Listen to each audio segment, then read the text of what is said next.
Hallo und Servus zusammen. Heute schauen wir uns mit euch die BMW R1300 GS im Vergleich zur R1250 GS an. Wir tauchen etwas in die Telelever- und Fahrwerkstechnik ein und wir schauen uns an, wie sich die R1300 GS im direkten Vergleich zur Vorgängerin fährt.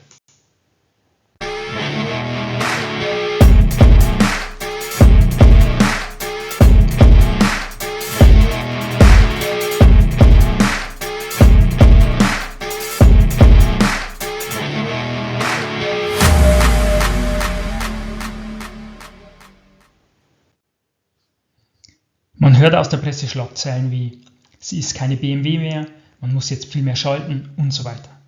Aber schauen wir uns erst einmal die optischen Unterschiede der R1300 GS und der Vorgängerin der R1250 GS an. Als erstes fällt natürlich der neue markante Scheinwerfer auf, über dem im Netz ja schon wirklich üble Witze gerissen wurden.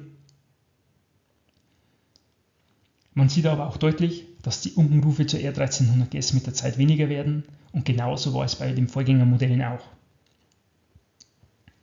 Die Kaldal-Vergleichswitze zur R1200 GS und R1250 GS sieht man von Zeit zu Zeit noch, aber entlockt den Zuschauern kaum noch ein müdes Lächeln. Von der Seite gesehen sieht die R1300 GS schon deutlich leichter und sportlicher aus, mehr schon in Richtung Sportenduro, zudem auch der kleine Schalldämpfer seinen Beitrag leistet. Wir vergleichen hier extra für euch nicht die R1250 GS Adventure und die R1300 GS, weil das ein Vergleich von Äpfel und Birnen wäre. Und jeder hat wahrscheinlich schon die lustigen Bilder im Internet gesehen. Aber hier im seitlichen Vergleich mit einer normalen R1250 GS kommt die R1300 GS nicht kleiner und schon gar nicht schmächtiger rüber, obwohl unsere R1250 GS sogar noch unseren Verkleidungsstützbügel verbaut hat. Hier seht ihr die Blinker im direkten Vergleich. Wenn man vor den Motorrädern steht, kommt der neue Blinker im Handschutz noch einmal deutlich heller und kräftiger rüber als der Blinker der R1250 GS.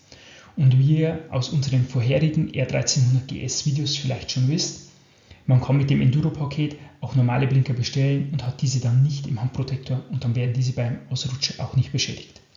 Hier seht ihr das Licht- und Fernlicht im direkten Vergleich. Bei der R1300 GS konnte jetzt alles in eine kleinere und leichtere Einheit gepackt werden, wodurch Platz für den Radar geschaffen wurde. Neu an der R1300 GS ist auch dieses Flex-Element auf der Gabelbrücke.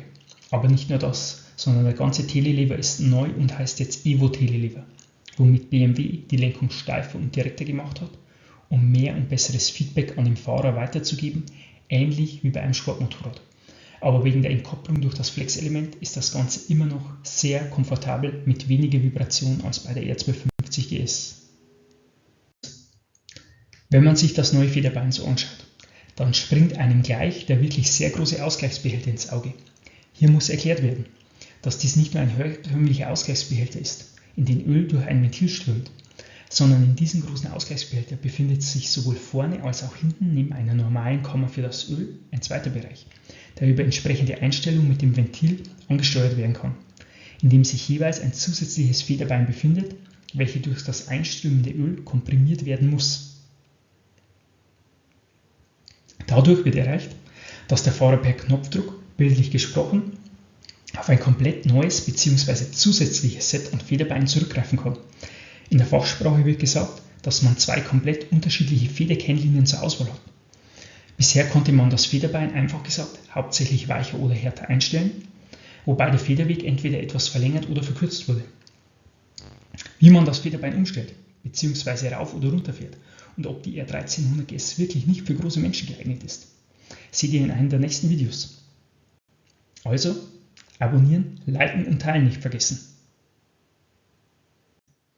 Beim neuen Boxermotor der R1300 GS sind die Zylinder jetzt auf einer Linie, was BMW optisch erreicht hat, indem die Steuerketten beim rechten Zylinder in Fahrtrichtung vor den Zylinder gewandert sind. Bisher, zum Beispiel bei der R1250 GS, waren bzw. sind die Zylinder versetzt.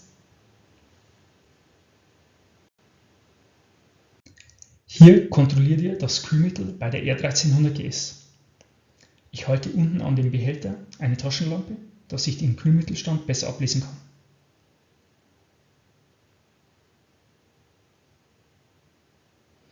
Und hier seht ihr den Ölstand an der R1300 GS. Auch hier kann eine Taschenlampe sehr gute Hilfe beim Ablesen leisten.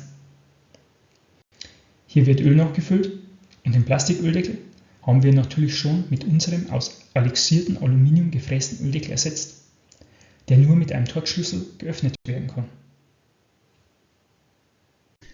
Auch hat BMW den Schaltautomat natürlich überarbeitet und verbessert. Bei meinen direkten Vergleichsfahrten waren die Verbesserungen deutlich zu spüren und zu hören. Das Schalten geht jetzt schneller, leichter und einfacher. Könnte es noch perfekter sein? Ja, wahrscheinlich könnte es noch perfekter sein. Und es ist noch nicht butterweich. Aber ich persönlich finde es deutlich besser, wenn ich etwas Feedback bekomme, ob der Gangwechsel geklappt hat oder nicht. Und natürlich kann man auch noch aus jeder Ortschaft mit dem 5. oder 6. Gang rausbeschleunigen, ohne jegliche Probleme. Hier verweise ich nur auf mehr als ausreichend Hubraum. Bezüglich nur Evolution oder Revolution möchte ich sinngemäß Jochen Beck, den BMW-Motorrad-Projektleiter für die R1300 GS zitieren. Evolutionen, also Weiterentwicklungen, waren zum Beispiel die Modell- und Typüberarbeitungen μ und Ty der R250 GS. Bei der R1300 GS wurden aber nicht nur Teile verbessert, sondern der ganze Motor ist neu, der Rahmen ist neu, Paralever und Telelever sind neu und dadurch mussten auch alle anderen Teile neu konstruiert und entwickelt werden. Ist die R1300 GS also nur eine Evolution oder schon eine Revolution? Ganz klar, eine Revolution, keine Frage. Die R1300 GS ist die neueste und beste Revolution der GS, die es bisher gab, und genauso fährt sie sich meiner Meinung nach auch. Sie fährt sich nicht nur, wie wenn sie 12 Kilogramm leichter wäre, sie fährt sich so einfach, spritzig und agil, wie wenn sie insgesamt nur 200 Kilogramm wiegen würde. Und das ist BMW hervorragend gelungen. Den ganzen Nörglern da draußen kann ich also nur raten, auf keinen Fall Probe fahren. Nicht, dass sich der eine oder andere dann doch noch eingestehen müsste, das, aber sei es drum. Also, was ist mein Fazit? Sie fährt, wie wenn sie nicht nur 10 Kilogramm leichter wäre, sondern wie wenn sie überhaupt nur 200 Kilogramm hätte. Das Fahren der R1300 GS ist im direkten Vergleich zur R50 GS deutlich entspannter, einfacher und geschmeidiger. Und trotzdem geht sie richtig gut, was ihr wahrscheinlich schon in unserem 0 auf 100 Video mit Soundcheck gesehen habt. Wenn nicht, verlinke ich euch das Video hier oben in der Infokarte. Was hat mir nicht gefallen? Der Sound generell. Da der Auspuff leise ist, hört man den Motor mehr und der hört sich für sich alleine ganz okay an. Aber im direkten Vergleich zur R250 GS hört er sich nicht wirklich toll an und der Windschutz war auch ganz okay. Aber da bin ich von unseren R250 GS Umbauten mit unseren V-String-Windschildern wahrscheinlich einfach zu verwöhnt. Was aber beides kein echtes Problem ist, denn Lösungen für diese Probleme werdet ihr in Kürze in unserem Shop finden, in Form von Auspuffanlagen und Windschildern für die R1300 GS. Also bei uns im Shop vorbeischauen, www.mhornig.de. In den nächsten Videos erwarten euch weitere Vergleiche der R1300 GS mit der R250 GS. Welche Tipps und Tricks wir zur R1300 GS schon gefunden haben und ob sie wirklich zu klein ist für große Menschen. Also, Servus und bis zum nächsten Video.